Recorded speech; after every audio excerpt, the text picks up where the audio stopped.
Terjebak jalan berlubang, seorang ibu dan anaknya di Musi Banyuasin mengalami kecelakaan tunggal. Beruntung kejadian tersebut segera diketahui anggota Polantas yang sedang berpatroli dan langsung membawa korban ke rumah sakit terdekat.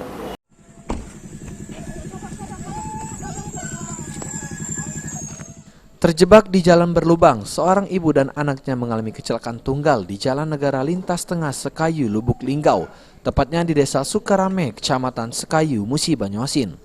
Saat itu korban datang dari arah Sekayu berboncengan dengan anaknya menggunakan motor dan tiba-tiba terjatuh sehingga mengalami sejumlah luka lecet di tubuhnya. Beruntung saat kejadian, sejumlah anggota Satlantas Polres Musi Banyuasin yang sedang melakukan patroli rutin langsung memberikan pertolongan terhadap kedua korban dengan membawanya ke rumah sakit terdekat guna diberikan pertolongan medis. Dengan kejadian ini, Kasat Lantas Polres Muba menghimbau kepada warga agar untuk tetap berhati-hati dalam berlalu lintas serta wajib menggunakan alat keselamatan seperti helm, jaket, dan sepatu agar terhindar dari hal yang tidak diinginkan.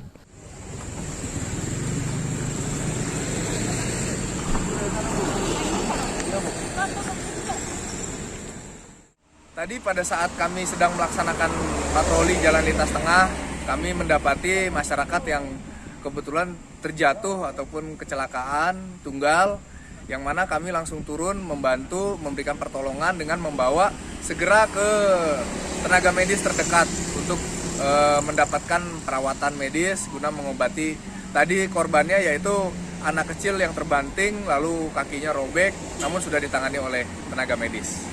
Kepada masyarakat Kabupaten Musi Banyuasin untuk tetap berhati-hati. Saat ini jalan sering licin dikarenakan ada banyak kerikil dan juga sering hujan. Oleh karena itu dihimbau untuk masyarakat lebih berhati-hati pada saat berkendara. Demikian.